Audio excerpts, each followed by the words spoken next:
अयोध्या राम मंदिर हिस्ट्री 1528 से 2024 तक की कहानी इतिहास के पन्नों में दर्ज हैं।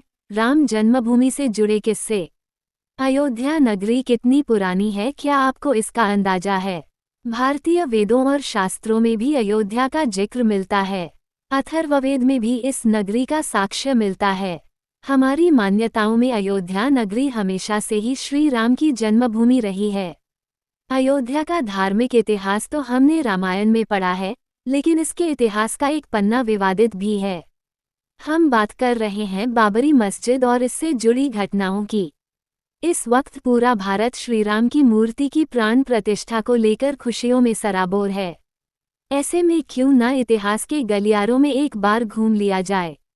आज हम उन तारीखों की बात करते हैं जिन्होंने मौजूदा समय में राम मंदिर का स्वरूप निर्धारित करने में मदद की है। अधिकतर लोगों को लगता है कि यह विवाद 70 सालों से चला आ रहा है, लेकिन इसकी नींव असल में 16वीं सदी में ही रख दी गई थी। हालांकि उससे पहले भी अयोध्या नगरी में मंदिर और मस्जिद के विवाद रहे हैं, लेकिन आधुनिक इतिहास को हम साल 1528 से ही देख सकते हैं। साल 1528 से 1529 के बीच बनाई गई थी बाबरी मस्जिद। अयोध्या का विवाद बाबरी मस्जिद से घिरा हुआ है। इसकी शुरुआत हुई साल 1528 में जब बाबर के सेनापति मीर बाकी ने अयोध्या में बाबरी मस्जिद बनवाया।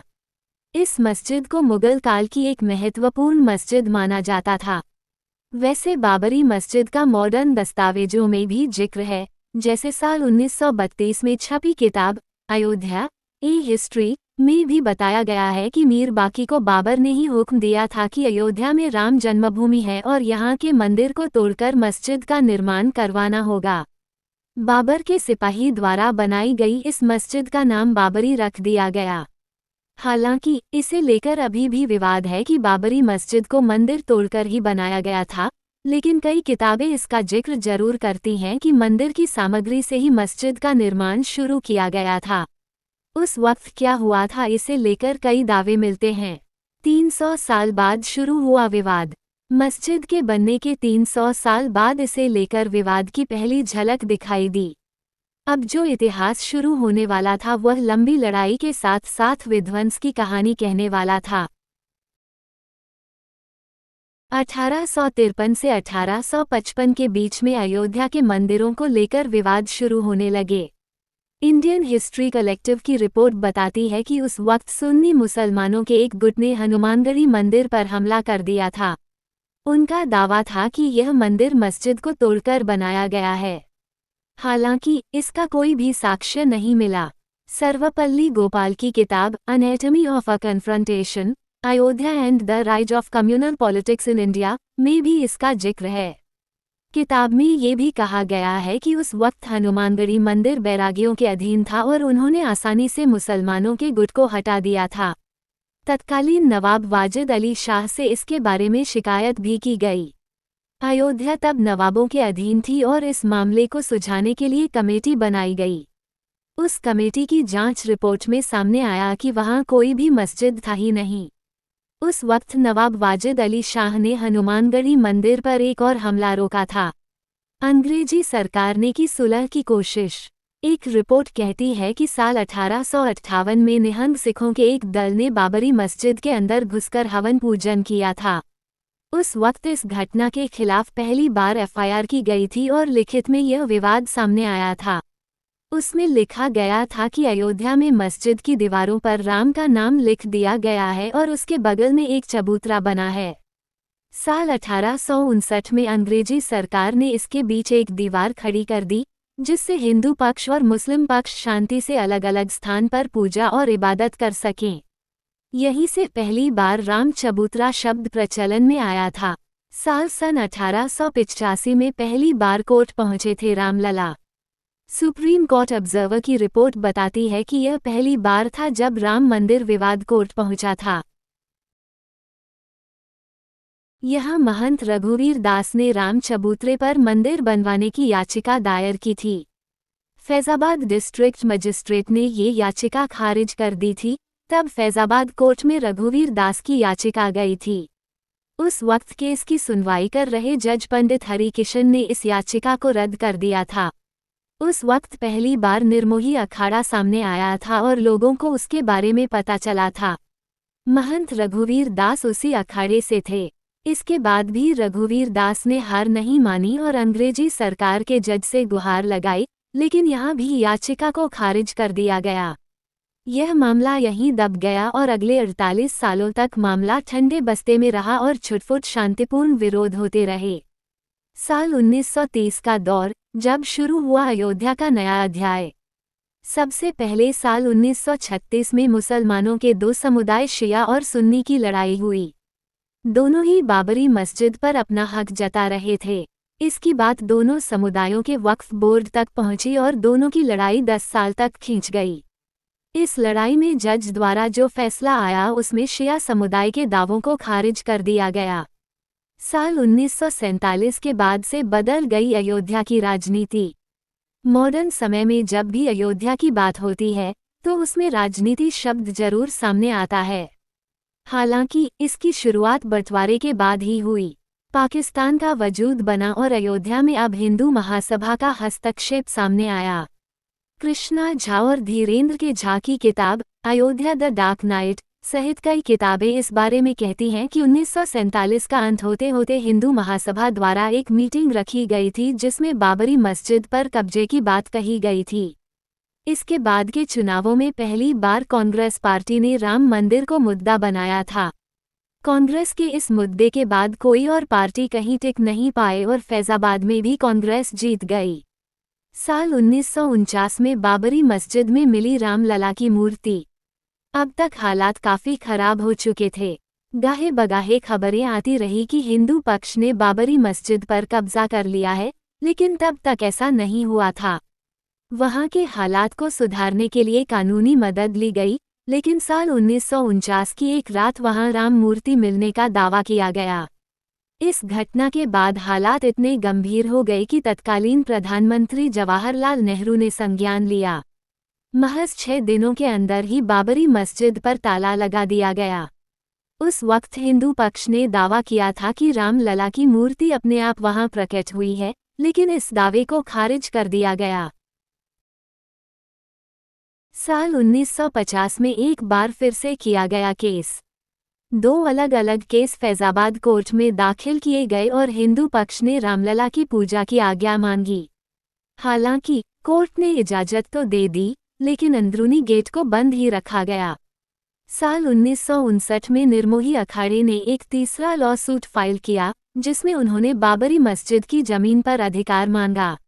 ऐसे ही साल 1961 में मुस्लिम पक्ष ने एक केस फाइल किया जिसमें यूपी सुन्नी वक्फ बोर्ड ने कहा कि उन्हें बाबरी मस्जिद ढांचे पर हक चाहिए और राम की मूर्तियों को यहां से हटा दिया जाना चाहिए।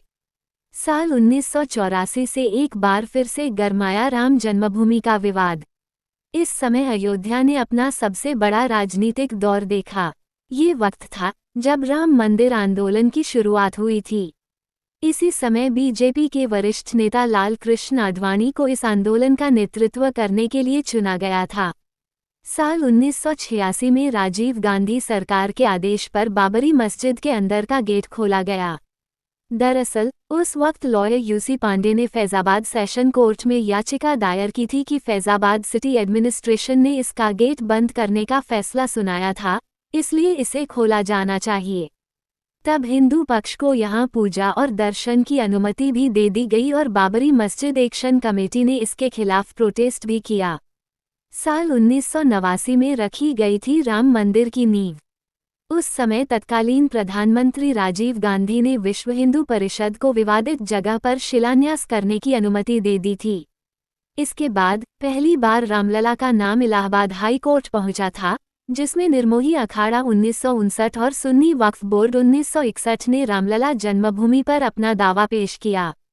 साल 1990 में लाल कृष्ण आडवाणी ने गुजरात के सोमनाथ मंदिर से लेकर अयोध्या तक रथ यात्रा की शुरुआत की। ये बहुत ही विवादित दौर था।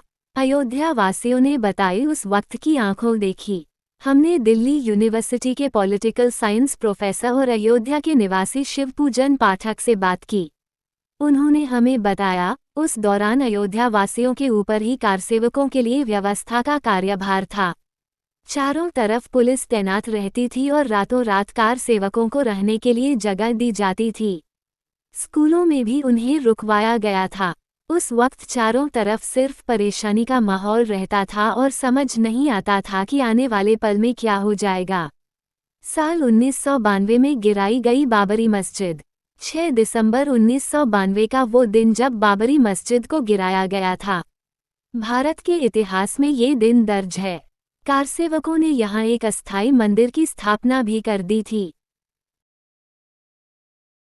मस्जिद गिराने के 10 दिन बाद प्रधानमंत्री ने retired high court justice M S. Liberhan को लेकर एक कमेटी बनाई, जिसमें मस्जिद को गिराने और सांप्रदायिक दंगों को लेकर एक रिपोर्ट बनानी थी। जनवरी 1993 आते आते अयोध्या की जमीन को नरसिम्हा राव की सरकार ने अपने अधीन ले लिया और 67.7 एकड़ जमीन को केंद्र सरकार की जमीन घोषित कर दिया गया। साल 1994 में इस्माइल फारूकी जजमेंट आया, जिसमें सुप्रीम कोर्ट एससी ने 3-2 के बहुमत से अयोध्या में कुछ क्षेत्रों के अधिग्रहण अधिनियम की संवैधानिकता को बरकरार रखा। इस जजमेंट में ये भी कहा गया था कि कोई भी धार्मिक जगह सरकारी हो सकती है। साल 2002 में बढ़ने लगी राम मंदिर की मांग। अप्रैल 2002 में अयोध्या टाइटल डिस्प्यूट शुरू हुआ और इलाहाबाद हाई कोर्ट की लखनऊ बेंच में हियरिंग शुरू हुई। अगस्त 2003 में ऐसी आर्कियोलॉजिकल सर्वे ऑफ इंडिया ने मस्जिद वाली जगह पर खुदाई शुरू की और ये दावा किया कि इसके नीचे 10वीं सदी के मंदिर के साक्ष्य मिले हैं। साल 2009 में अपने गठन के 17 सालों बाद लिब्राहन कमीशन ने रिपोर्ट सबमिट की। हालांकि इस रिपोर्ट में क्या था वह सामने नहीं आया। 30 सितंबर 2010 अयोध्या मामले का ऐतिहासिक फैसला। अब तक अयोध्या की जमीन को हर पक्ष अपने लिए मान रहा था, लेकिन इलाहाबाद हाई कोर्ट ने इस जमीन को 3 हिस्सों में बांट दिया। इसके तहत 1/3 हिस्सा निर्मोही अखाड़ा को, 1/3 हिस्सा सुन्नी वक्फ बोर्ड को और 1/3 हिस्सा रामलला विराजमान को दिया गया। इस फैसले ने पूरे देश में विवादों को जन्म दिया। इसके खिलाफ एक बार फिर से याचिका दायर हुई और साल 2011 में सुप्रीम कोर्ट ने इलाहाबाद हाई कोर्ट की रूलिंग को रोक दिया। सुप्रीम कोर्ट ने इस हियरिंग को लेकर कहा कि इलाहाबाद हाई कोर्ट का जजमेंट अजीब है, क्योंकि तीनों में से किसी भी पार्टी ने इसके लिए गुहार नहीं लगाई थी। साल 2017 आते आते चीफ जस्टिस खेहर ने तीनों पार्टियों को आउट ऑफ कोर्ट सेटलमेंट के बारे में कहा। इस पर एक बार फिर से बहस शुरू हुई। साल 2018 में सुप्रीम कोर्ट ने अपना फैसला दिया। हालांकि लेकिन उसे जगजाहिर नहीं किया गया। उस वक्त सुप्रीम कोर्ट ने बड़ी बेंच के तहत उनके फैसले की जांच करने को मना कर दिया था। साल 2019 में आखिरकार आया ऐतिहासिक फैसला। चीफ जस्टिस गोगोई ने साल 2019 में 5 जजों की बेंच बनाई और पुराने 2018 वाले फैसले को खारिज कर दिया। 8 मार्च 2019 को 2 दिन की सुनवाई के बाद जमीनी विवाद को आपसी सहमति से सुलझाने की बात एक बार फिर से कही गई। नवंबर 2019 आते आते सुप्रीम कोर्ट ने हिंदू पक्ष के हित में फैसला सुनाया और राम मंदिर को एक ट्रस्ट के जरिए बनवाने का आदेश दिया। इसके साथ सुन्नी वक्फ बोर्ड को 5 एकड़ जमीन दी गई, जहां अयोध्या में मस्जिद बनवाया जाना था। दिसंबर तक इस मुद्दे पर कई पिटीशन फाइल की गई और सुप्रीम कोर्ट ने इस मुद्दे को खारिज कर दिया। फरवरी 2020 को श्री राम जन्मभूमि तीर्थ क्षेत्र ट्रस्ट की स्थापना हुई। लोकसभा में प्रधानमंत्री नरेंद्र मोदी ने इसकी घोषणा की। सुन्नी वक्फ बोर्ड ने 5 एकड़ जमीन को स्वीकार किया और अगस्त 2020 में प्रधानमंत्री नरेंद्र मोदी ने राम मंदिर का शिलान्यास किया। साल 2020 में शुरू हुआ राम मंदिर का निर्माण आधिकारिक रूप से शुरू हो गया। 5 फरवरी 2020 को प्रधानमंत्री नरेंद्र मोदी द्वारा राम मंदिर निर्माण के लिए ट्रस्ट बनाया गया। अगस्त 2020 में राम मंदिर की आधारशिला रखी गई। साल 2023 में हुआ राम मंदिर का उद्घाटन। आखिरकार 22 जनवरी 2024 आ गया और इस दिन राम मंदिर में रामलला की प्राण प्रतिष्ठा भी हो गई। अब यह मंदिर आम लोगों के लिए खोल दिया जाएगा और अयोध्या में आकर लोग श्री राम के बाल रूप के दर्शन कर पाएंगे। अब 22 जनवरी 2024 को प्रधानमंत्री नरेंद्र मोदी द्वारा ही रामलला की मूर्ति का प्राण प्रतिष्ठा किया है।